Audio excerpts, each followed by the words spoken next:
Barrickman. Welcome. Our guest tonight is our Congressman, the Honorable Ron Lewis. We have many subjects that we could possibly talk about, and I hardly know where to begin. But I think the first question, do you still have this, are you still on the same committees in the House that you were?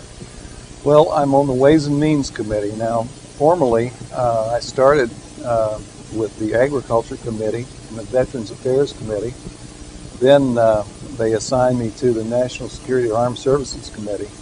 But then when I had the opportunity to go on the Ways and Means Committee, and that committee is a committee that you can only serve on that committee and none of the others. So I'm now on the Ways and Means Committee.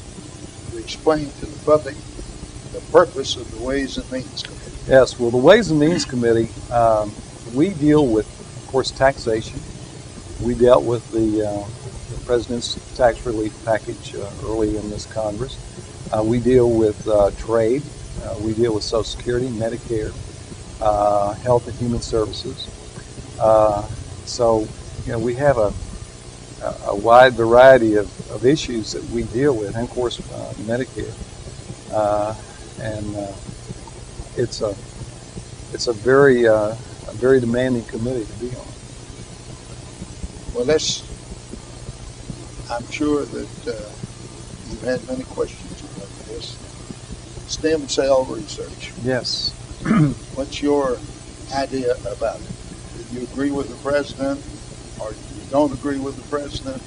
Well, I think the debate on embryonic stem cell research is really a moot point today. I agree with the president's decision, but again, the embryonic stem cell side of it, when you're dealing with stem cell research today, it's not whether you're for it or opposed. I think everyone is for it, but you've got to look at it from the adult stem cell side. We have here in Kentucky the Large Scale Biology Corporation. It's in Owensboro, and they've been able to take protein from tobacco and, of course, other plants too. And when that protein is applied to adult stem cells, and adult stem cells you can get out of fat out of an adult, out of bone marrow, numerous ways to get adult stem cells. And the results from adult stem cells with the plant protein have been overwhelming. Greater results than the embryonic stem cell research by tremendous results. So I think that to debate the issue is probably there's no need to even debate it. And I can give some examples. The adult stem cell with the plant protein, working with NIH and the Navy, this Large-Scale Biology Corporation has been able to cure radiation exposure, extreme radiation exposures in a baboon. They were able to take the bone marrow after this radiation exposure and inject this stem cell, the adult stem cell, and cure that radiation exposure in 24 hours. The Navy is researching this to, if we're ever under a nuclear attack, that we may have the ability to cure those that are exposed to radiation within a 24-hour period.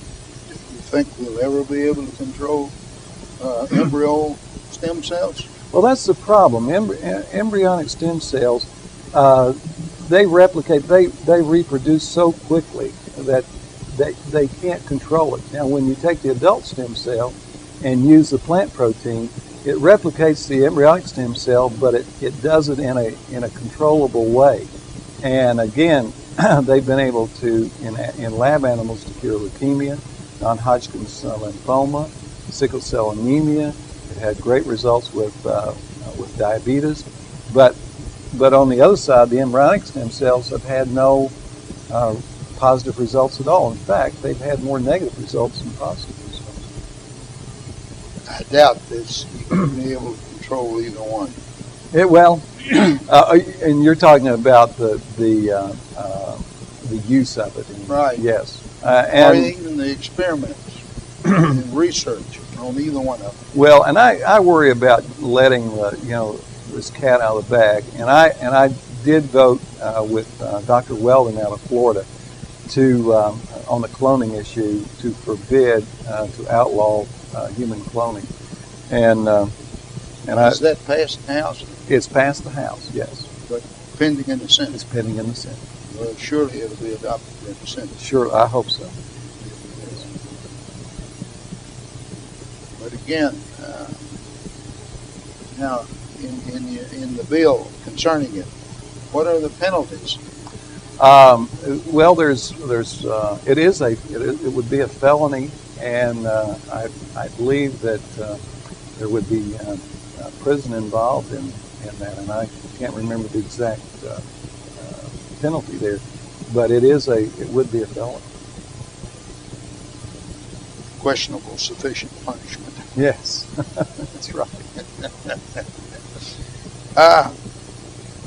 Since farming is one of the big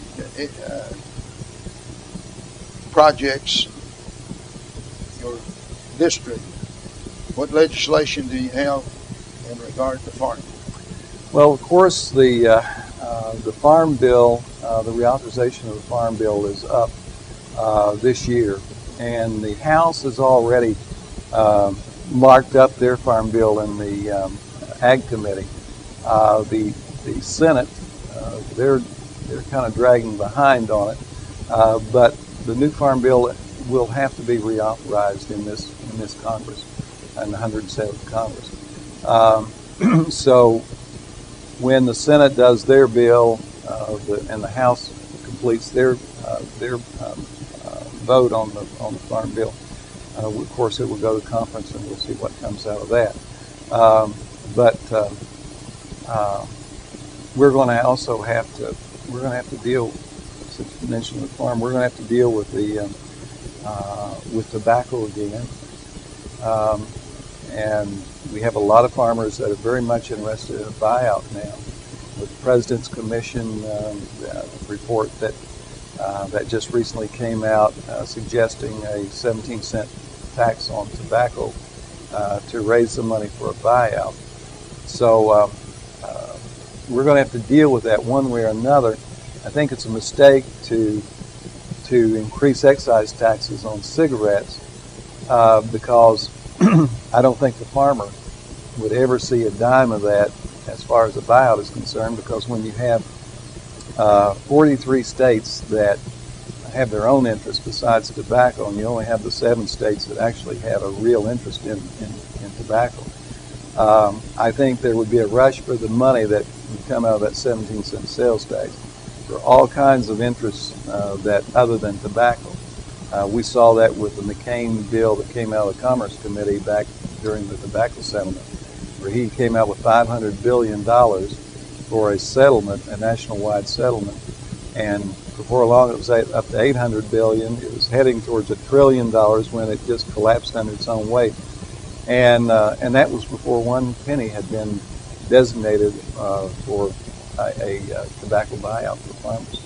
So I'm very concerned about that. I think we're going to have to try to look at a way other than a tax or any type of funding through Congress in order to come up with a buyout. Well,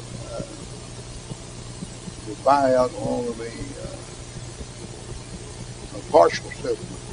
Do you have anything in the bill to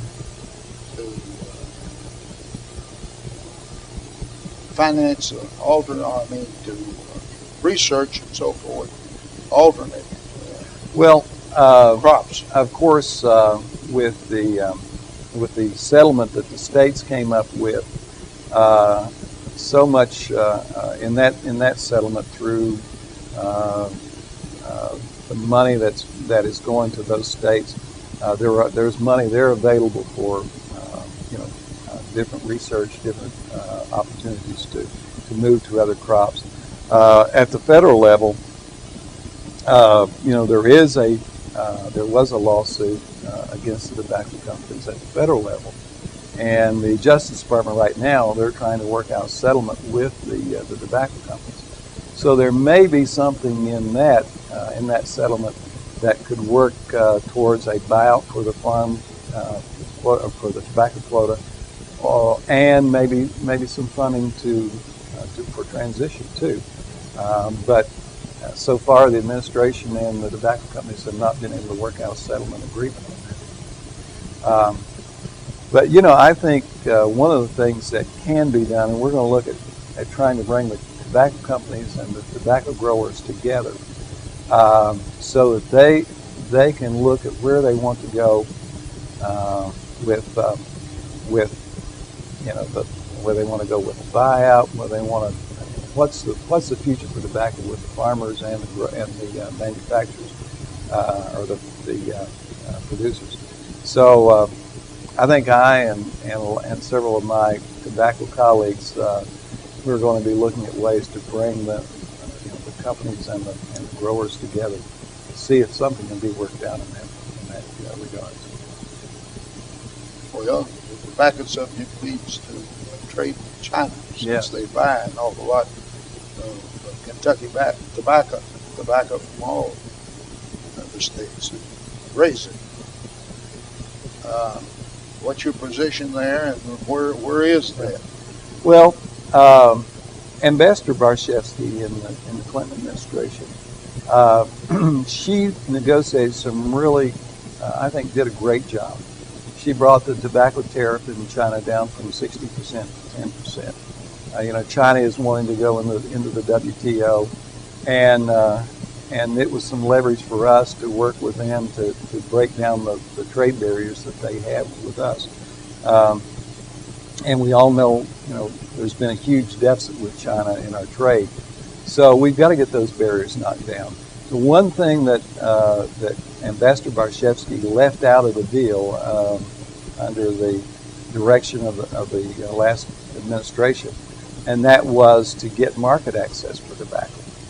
Every product that we have been able to deal with in China has market access. Tobacco was the only product, the only produce that we couldn't get market access. So I have asked the Bush administration to go back and see if they can renegotiate so we can get market access, so we can compete with tobacco in China. The main source of income for the Chinese government is from tobacco. They have a monopoly on the tobacco market. So I can see why they were not wanting to allow us to have market access. But look, if we're going to have fair trade with them, I think we ought to have market access and be able to deal with them on a competitive basis. Is the tobacco market still strong in Japan? Probably not like it has been in the past, but it's still, an opportunity for us to help our tobacco farmers. We need world trade. If we're going to be able to participate in the world economy, we've got to break down these barriers. We've got to get fair trade, and I'm hoping that this new administration will be able to go out, break down these barriers, get the markets opened up. That is the key to our farmers in this country. Right now, farming is the only thing that's in the plus column as far as the trade deficit. We've got a positive there, but we need more open markets. And when you look at if everything that could be sold in this country would only amount to 4% of what our farmers grow, we've got to have markets around the world, or we're going to see our farmers going out of business. We've got to get those markets open. Are there any bills pending that will improve? Yes. There's the Trade Promotion Authority that would allow the president to be able to negotiate trade agreements with those countries in South America, Chile, and so forth. I just learned recently that Europe, the EU, those European countries, are selling more to the countries in this hemisphere for the first time in history than we are. And that's kind of scary. we've got to do better than that. How much opposition is there? Well, there's considerable. Well, I assume as yeah. much. Probably labor. Yeah, that's right. And I have a hard time understanding that, because it's not only our farmers can't live on what they sell to 320 million Americans. There's not enough business there, but our workers can't sell enough. We can't see enough cars and everything we produce in this country. We can't just sell to our own and expect to stay in business. We've got to have that market around the world in order to keep our workers working and unemployment, where we would like it to be in that 4% category. What's all of this fuss about truck inspections in Mexico? Well, there again, I think that you have some concern from the Teamsters Union about these trucks coming in. I learned an interesting statistic the other day, that the failure rate for the Mexican trucks is something like 23%. Well, that's basically the average for trucks in the United States. So there's not a real good argument to say that these Mexican trucks can't come in. Now, yeah, we should have inspection. We should make sure that they live up to the requirements. But we have an agreement with that country, and we need to stick by our agreements. And they should be able to bring whatever they're hauling in, as long as those trucks are safe and they're living up to those standards. And I find it difficult to see why that they should be treated differently than trucks from Canada, or our own trucks for that matter. And it works two ways. I'm sure we have trucks that are crossing the Mexican border going into Mexico, and I don't want them clamping down on us with the same restrictions that we may be clamping down on them. We may not be able to live up to that type of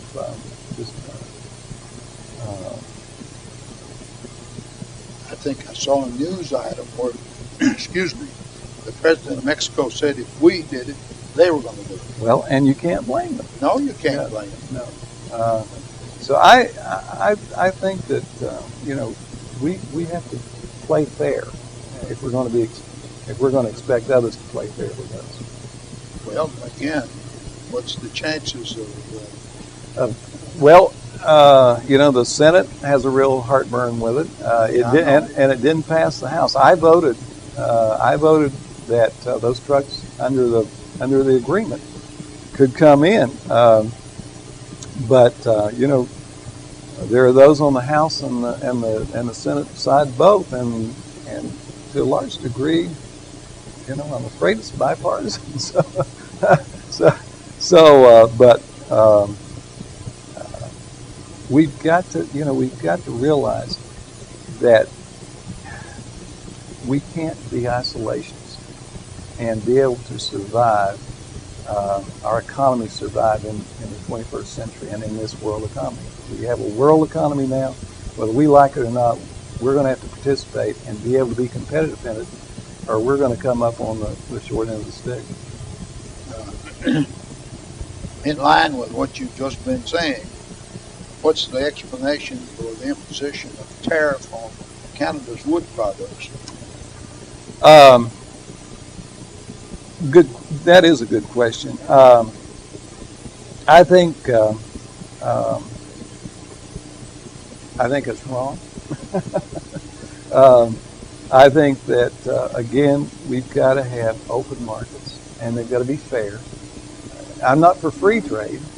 There's something about free that doesn't add up, but fair trade, and it ought to be tit for tat. If we're being treated unfairly, then sure we ought to respond to that. But we ought to do it in ways that we can negotiate fair trade agreements that provides a level playing field, where we we are going to have open markets. This is something that bothers me with the European countries too. I don't think we're being dealt with fairly there, especially in the WTO. And I think we need to go back and look at GATT, and we need to look at the WTO. When you have the EU that's made up of 15 countries now that each get a vote on the World Trade in the World Trade Organization, and we only get one vote, but they're a common market, they're one economy there, then I have a problem there. There's something wrong with that. I don't think the public is aware of just what you said about the 15 votes to one. I don't think they are. Excuse me. Now, in your opinion, does the tax code, the whole tax code need a revision? Federal tax Absolutely. Being on the Ways and Means Committee, my former chairman, Bill Archer, was a huge advocate for a simpler, easier tax code to deal with. My new chairman, Bill Thomas from California, just the other day organized a summit with Secretary O'Neill, Secretary of the Treasury, and other economists to come together in October and have a real down-to-earth, serious meeting about tax reform.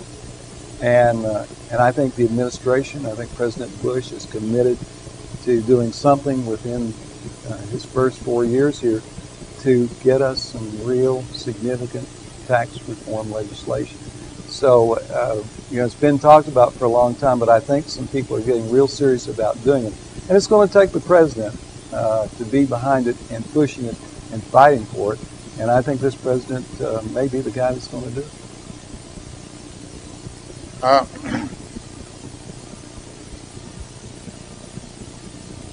Billy Ray told me coming over here that he got his tax refund today. Yes. I haven't gotten mine yet. I haven't gotten mine either, but I've spent it already. Do you think that it's going to have, that is the national refund, is going to have the impact on the economy that the president is pushing? Well, I hope so. Yeah. That wasn't my question. I know. Okay, go ahead. Do I think so? Yes. I think it will have an impact. If people do what I'm doing with mine, my wife and I, of course, are getting $600, and I've already spent mine because my wife had a real serious honeydew job for me when I got back in August. I had to put tile down on a bathroom floor, so Lowe's got my $600, and as soon as it comes in, I guess. But I think a lot of people are going to do what I've done. They're going to spend that money, and $600 may not seem like a lot per couple, but when it's spent and the ripple effect through the economy, I think it's going to have certainly a positive effect. Is it going to cure the slowdown? I don't think so. I don't think that alone will do it.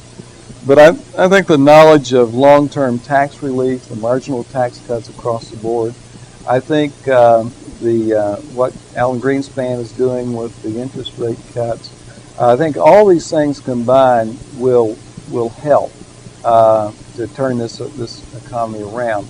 And I think another thing that we very well could do before the end of the year, and I hope we do, and that will be to cut capital gains from 21% to 15%, because I think that in itself, if I would have had my ruthers, I would have had the capital gains cut from 21% down to 15% in the overall tax cut package, because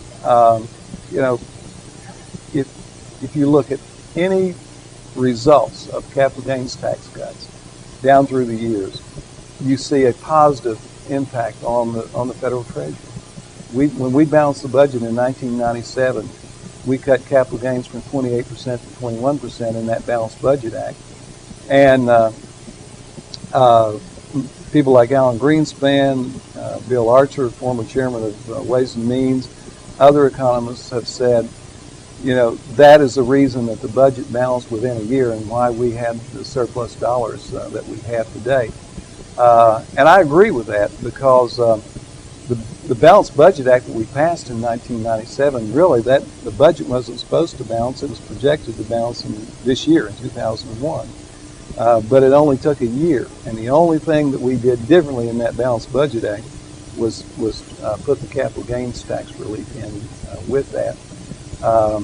And of course slowed spending. But I think the results, as the old saying is, proof is in the pudding. I think a good capital gains tax cut would certainly stimulate the economy and move us out of this downturn a lot more quickly, I think. There was news item on the news tonight to the effect that every country in Europe, with the exception of Germany, is already in a recession. Yes. And that all of the countries in South America and Japan are in a recession. Right.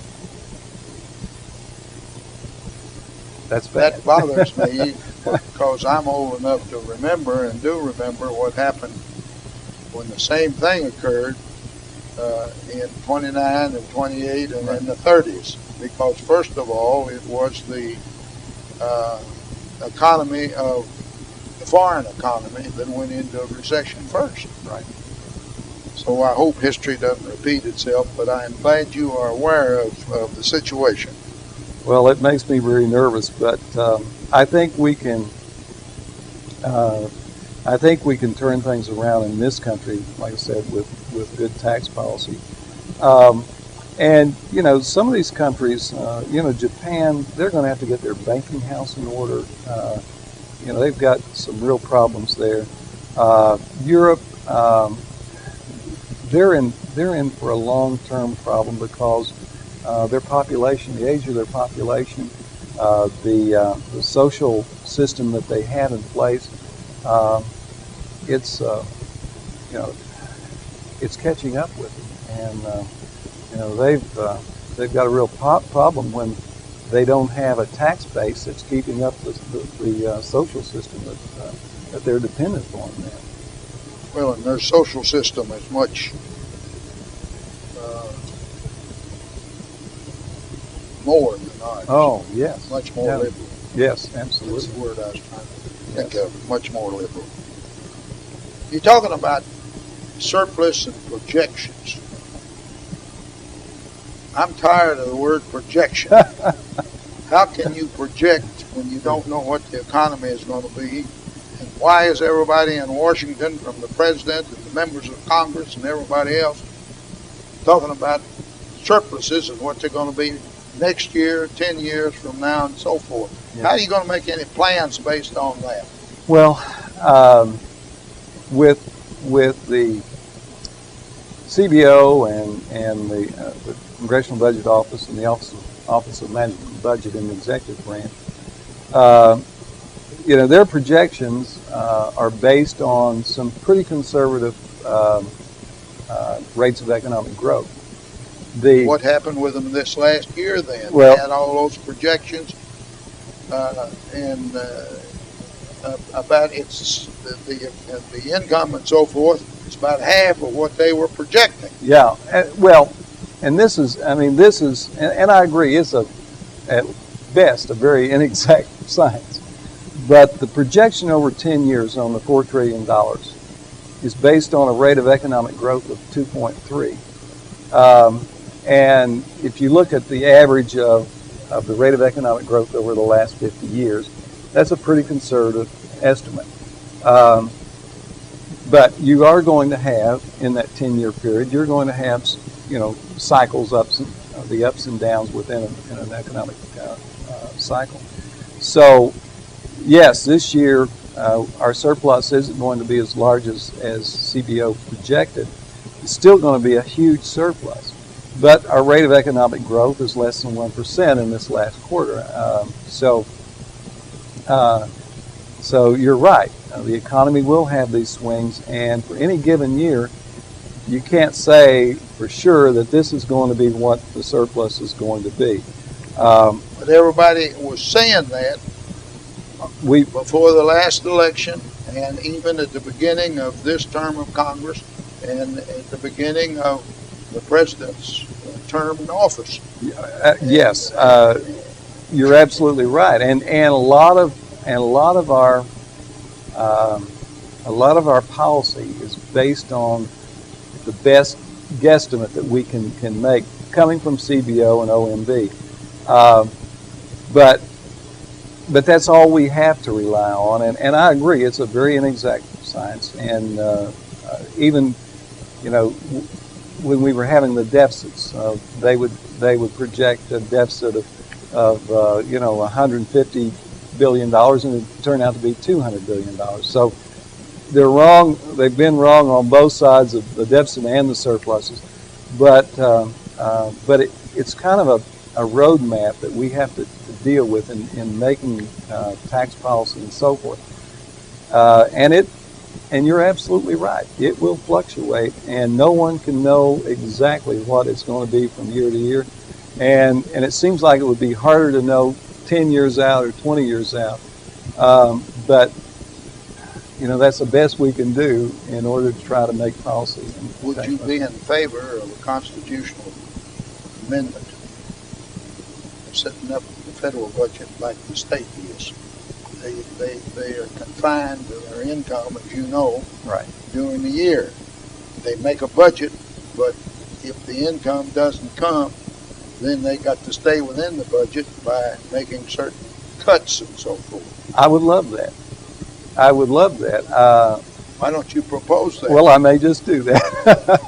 I think that, in fact, I know the president in his budget this year, and Jim Nussle, the chairman of our budget committee in the House, our budget resolution that we voted on was to hold the rate of spending at 4% for this year, other than education and defense.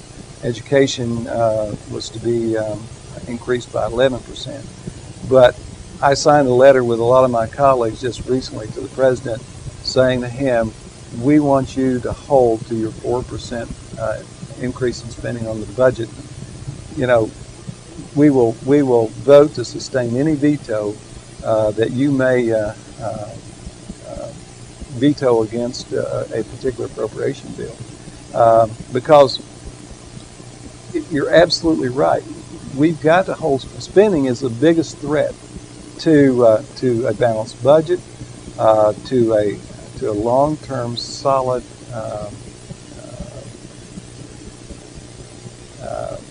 confinement of government and keeping it out of the pockets of the American people. Again, on the news tonight, it was, I don't remember his name, but he was in Bush's administration saying that next year we'll have a 3% growth in the economy. I hope there's nobody other than he that's making plans on that. Well, I hope he's right. I hope he's right, but I know what you're saying. Before we get off of taxes, and I've heard, I think the Courier Journal had some comment about it in the editorial, and I've heard some comments around here about repealing the use of the whiskey tax. Oh, yes. And then there was an article, a letter in the Courier today saying that it would not help the consumer any. It was the liquor dealer saying that it wouldn't go to the consumer at all. Mm-hmm. So the questions have been that I have heard and so forth. Why are you proposing a reduction in that tax? Well, in 84, 91, when we were running deficits, those $200 billion deficits, Congress kept coming up with deficit reduction taxes. They had one for tobacco, tires, you name it. They were coming up with these targeted deficit reduction taxes. Well, they put a deficit reduction tax on wine. They put a deficit reduction tax on beer. They put a deficit reduction tax on distilled spirits. And Representative Matsui from California has introduced a bill to lower reduce that deficit reduction tax on wine. Then Phil English from Pennsylvania introduced a bill to lower the deficit reduction tax on beer. So the distilled spirits industry, which is a major industry in the 2nd District of Kentucky, employs about 3,000. It's about $140 million wage for the workers there, and a $2 billion economy for Kentucky. So anyway, they came to me, and they were worried about being put in an unfair disadvantage with beer and wine, having those bills out there and sponsored. And they asked me for a level playing field, that if beer and wine were going to have bills that would lower those deficit reduction taxes, that they didn't want to be put in an unfair position there. And I understand that. It wasn't a sin tax. It wasn't put on there to keep people from using it. It was put on to reduce the deficit. And it may not be that reduction in tax, if it ever passes, I don't think those taxes will ever be voted on. But it is true that probably those taxes wouldn't even be passed on to the consumer.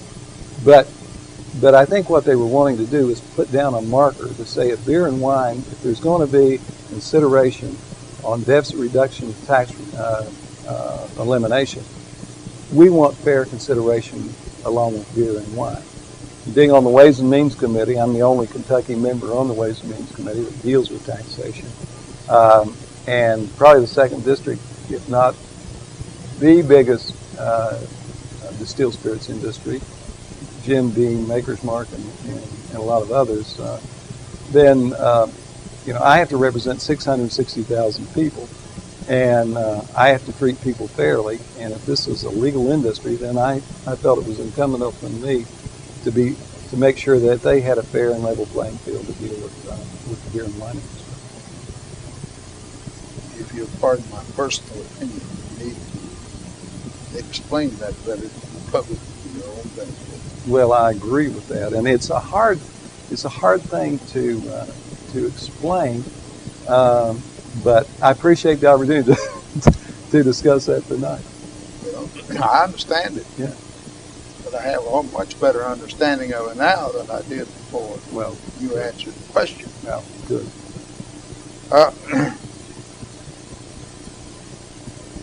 What's your position on the proposal to use tax money for social services for social entities such as churches, so forth? Charitable choice. I voted for it in the House with concern and reservations about, I think the First Amendment certainly gives the church every right to be involved in government. But the First Amendment doesn't give the government the right to be involved in the church. So I want that protection there, and I think it is. I think that the way that this legislation is going to be, when the smoke clears, of course, I'm not sure the Senate's even going to take it up. But, and we've been doing it. I know there's a lot of churches that have after-school programs where the federal government, through grants and through appropriations, has given them money to purchase computers for after-school training, and has been done for years. I think the president just wanted, I think, to make it more pervasive, I think, and reach out to those charitable organizations that are doing a great job but have never received any federal help, and put it on a more personal basis. and I think that can be good. But I certainly want to make sure that the government doesn't get into the business of the church or any religious organization where that they're going to be dictating to them what they can do and what they can't do as a matter of their individual and corporate conscience. So I have a concern, but I think the protections are in place to help that not to be the case.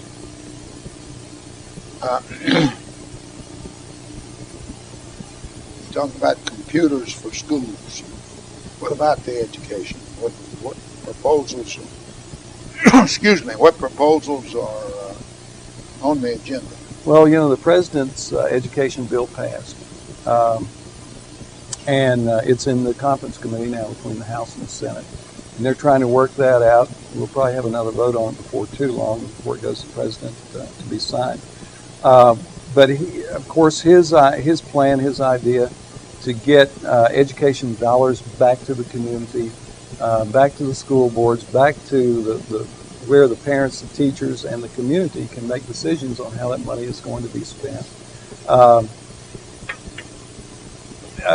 Accountability, making sure that schools are accountable and that they're doing what they're supposed to be doing, giving students a good education, making sure that kids can read. And to me, reading is the foundation. If you can teach a child to read with understanding, then the rest of it's going to fall into place. So if you can make sure that a kid is going to be able to read by the time they reach the 4th grade, then that's going to help our education system by leaps and bounds. So these are, and he's wanting testing for the public schools, and then there's choice Testing there. for teachers. Yes, and there's choice there. If the schools aren't living up to their responsibility to teach those kids, then kids will have families will have an opportunity to move to other public schools. I wish that there was more choice. I wish parents would have an opportunity to have greater decisions than just deciding between the different public schools. I think there needs to be more competition there so that there will be more responsibility and there will be more accountability. Let's talk about Social Security and Medicare. We hear a lot about that, of course. Yes. And in the Congress, they're reading the newspapers about what's going on in the Congress and so forth. First of all, do you think that the age for drawing it should be lengthened? Well, I don't. I think that Social Security it's on a path, and if we don't fix it, it's going to be broken in ways that it's going to be a tremendous burden on the next generation. So I think we ought to keep Social Security just as it is. I think there should be no payroll tax increase. I don't think there should be means testing. I don't think there should be age increase limits. I think what the President's Commission and what the President's looking at is probably the best way to solve the problem. And of course that is setting up a parallel system, keeping Social Security just as it is, not touching it, making sure it's going to be there forever, but allow individuals to have a 2% tax credit that would be in an account through the Social Security Administration that they could invest in, like a 401k. And if they make more at their retirement than they would in Social Security, then that would go into an annuity and would pay them for the rest of their life. If they died before they retired, it's their own individual account. That money would go back to their family. If they didn't make as much in retirement through their investment at retirement, then their Social Security would kick in. It would be the safety net to make sure that no one ever received less than their Social Security. Well, this private investment would take all the pressure off of Social Security and allow it to, like I said, and the Social Security Administration has certified it as saving Social Security forever. So it looks like a win-win situation. how do you solve the problem that there will be people that will invest, but they won't make proper investments, or they won't make enough investments to provide for their retirement, but they have made some. Now, how are you going to determine what they draw from Social Security if they don't? Well, Won't that be an administrative nightmare. nightmare? Well, it's going to be very much like a 401k that we have, with our employers and like we have with the government. It will be, within a set of guidelines, and it will be administered by the Social Security Administration, but it will be owned by that individual. But they have to make the choice upon retirement. If they don't do as well as what they would receive on Social Security, then they would receive their Social Security. That investment, that's not. They don't receive that in it. It's just not enough then to go into an annuity and pay them. So they would never get less than Social Security. I understand that, but with their investment, and then if they choose Social Security, they're going to get more. Well, they wouldn't get their Social Security if they choose the investment. Now, suppose they choose the investment, as I said a moment ago, and the investment is not sufficient to even give them a minimum living standard. Then how are you going to determine what, if any, they should draw from Social Security? Oh, well, the investment would be all or nothing. If they wouldn't make as much as on Social Security, then they would get nothing of that investment, but they'd get all the Social Security that would be coming to them for the rest of their life. It would be the safety net that would be in place. They have to, in order to receive that investment and an annuity for the rest of their life, it would have to be more than what they would receive in their Social Security. Now, what about Medicare? Medicare is fairly, 25-year projected life for Medicare right now. It's pretty stable, pretty solid, but we are going to have to reform it. And one of the reasons we're going to have to reform it is that we've got to provide prescription drugs for seniors, and of course the president is tackling that on a kind of a Band-Aid approach until we can reform Medicare, and I think we'll probably address Medicare reform early next year, as well as the Social Security reform. But some things have to be done to make it a program that's going to be a long-term program. But I guess the biggest issue for seniors would be the prescription drug issue. And when you have seniors that really are having a difficult time on their Social Security and maybe a small amount of retirement from other means, deciding on whether they're going to be able to afford prescription drugs or other necessities really gets to be a dilemma for them. So I think what we're going to we'll probably deal with senior citizens that are 135% poverty. Those below that would be eligible for prescription drugs at no cost. Above that, there would probably be an opportunity for senior citizens that would want to opt out maybe of a program that they're in now that's providing them prescription drugs, a better deal. And then there are those that we want to give flexibility. There may be those that have a good program. They don't want a government plan. So we're going to have to try to balance it out. But it's something we're going to have to address. Prescription drugs are getting to be enormously expensive. Have been for a long time.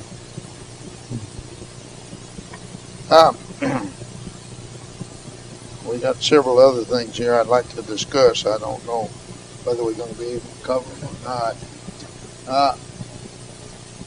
Insofar as foreign relations are concerned, there seems to be many disagreements between the administration and foreign governments. Yes. What's that going to lead to? Well, I know initially the European nations, the NATO nations, were not too excited about the president's missile defense plan. They were a little upset about his rejection of the Kyoto Treaty. But I think with his visits there, he's made some inroads into their thinking. I think when he met with President Putin, and I think bringing Putin around to a better light in his thinking on missile defense, that's kind of helped the NATO countries. But Putin has said twice since President Bush was there that he is against the missile defense. Well, he is, but I think he's given the president enough encouragement from the standpoint. I think what Mr. Putin realizes is that President Bush is going to put a missile defense system in place, and it's better for him to deal with it in a constructive way than a negative way. And you know, the American people, I don't think, realize that Mr. Putin doesn't have much of a leg to stand on in arguing against missile defense for the United States. When they have a ring of anti-ballistic missiles around Moscow that protects 75% of the Russian population, and I don't think a lot of the American people realize that. I don't know that. And you know, we should just ignore his complaints if he's not willing to. I mean, this ABM treaty that we negotiated was with the former Soviet Union. We need to defend ourselves. And Do you think we need the missile defense? I really do. When you have countries still very strong adversaries like North Korea, they have 3 missiles with nuclear-tipped warheads that hit the continental United States. You have Iraq that if they could get their hands, I mean, if Saddam Hussein could get his hands on an ICBM, he would use it. We still have Saddam bin Laden, the terrorist that's very wealthy, who knows what he could do. Libya and the powder keg that's in the Middle East. We're not living in a very safe world with these renegade countries. So I think we do need to protect ourselves, and we can do it not with a great amount of expense. We can put those missiles, anti-ballistic missiles, on ships. We can put them in Alaska, and we just need to make sure that the technology is in place before we start deploying anything. We've had some recent success, but we got to make sure we've got it nailed down pat, and then deploy. And I think within 5 years that should be very easy to do. I hope. You think it would be sufficient defense against multi-atomic bombs? No, I don't. I think sometime in the future, though, our research and development should continue to work on space-based lasers and other 21st century technology to deal with that. And I would, if I was the president, I would propose to former adversaries, may still be adversaries, Russia, China, instead of a mutual assured destruction plan, let's have a mutually assured defense and make ICBMs a thing of the past. That seems like the logical and the sensible thing to do, but that logical and sensible things haven't always been too popular. Last but not least, I guess, is the health care bill. Yes. The Patient Bill of Rights? Right. Yes. It passed the House, but it's pending in the Senate. Well, I was very thrilled that the Patient Bill of Rights passed the Fletcher bill. Ernie Fletcher, the representative from the 6th District, Dr. Fletcher, he introduced a bill that really saved Kentucky and many people that are insured through their employers in this country, because the Gansky-Dingell bill and the Kennedy-McCain bill, they're right on the fact that we need to hold HMOs and insurance companies liable if they're going to make medical decisions for the doctor and come between the doctor and the patient relationship. They should be held accountable. But those bills, the Kennedy-McCain and the Gansky-Dingell bill, they held employers accountable. Now, all employers do, they just provide the health care benefits for their employees. And and here in Kentucky, if our employers were held accountable, they told me they would drop that benefit because they couldn't put themselves, their business, their company in the position of being liable. So it would have wiped out thousands of health care plans for Kentuckians. Now, we know what happened in the 92 Health Care Reform Act in Kentucky. It drove the competition out of Kentucky, and the self-employed, the individual out there, can't afford health insurance today. The only people that basically are insured in Kentucky are through their employers. So if we ended up with the Kennedy-McCain bill or the Gansky-Dingell bill, it would be a disaster for Kentuckians. You think the Senate will pass the House bill?